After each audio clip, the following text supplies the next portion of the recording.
Cavendish has had an injury-hit start to 2018 and missed last weekend's Commonwealth Games road race, on Australia's Gold Coast, but the Manxman confirmed yesterday, Wednesday, he will make his Tour de Yorkshire debut.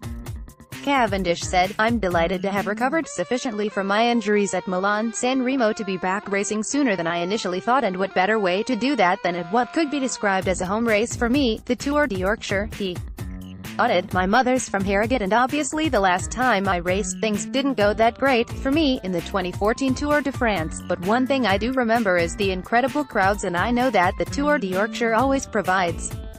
First time that I've raced the Tour de Yorkshire and I'm extremely excited." Fractured ribs and a damaged ankle, suffered in Italy, had left Cavendish's involvement in doubt, and he admitted, "Results-wise, I'm not sure where my form will be actually only having had a couple of weeks back on the bike, but I'll just be absorbing the atmosphere in one of the most beautiful places in the world." Cavendish's name on the start list is a huge boost for organizers. "Welcome to Yorkshire."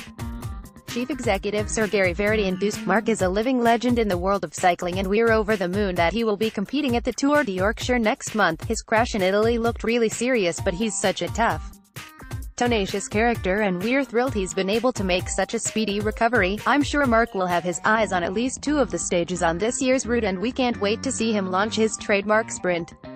It's not every day you get to see a sportsman of his stature competing on home roads, and we're certain he'll receive a hero's welcome." The 2018 Tour de Yorkshire has been expanded to 4 days for the men, with the aadded women's doubled from 1 day to 2.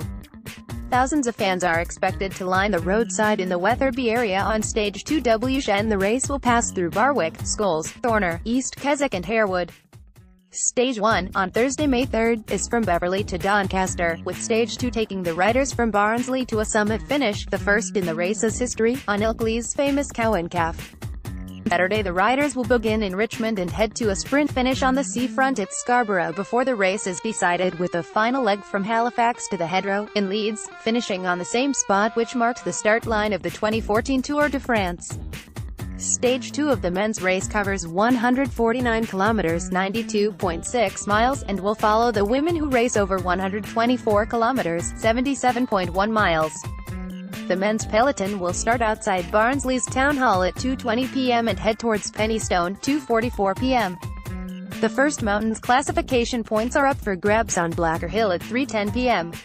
The race will pass through Wentworth before an intermediate sprint is contested in Swinton.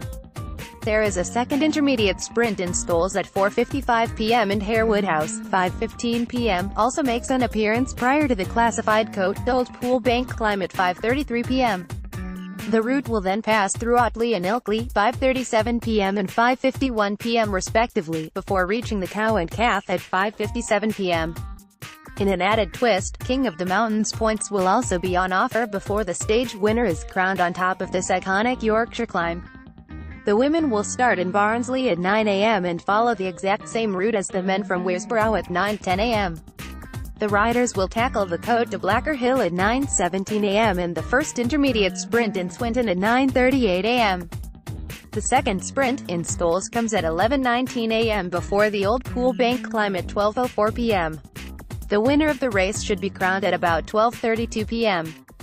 A Leeds City Council spokesman said there will be rolling road closures and some road closures during the event to help keep riders and spectators safe. Leeds City Council is committed to ensuring the race is safely facilitated, he said. Road closures will be managed by the Police Central Escort Group on a rolling road closure basis to ensure minimal disruption.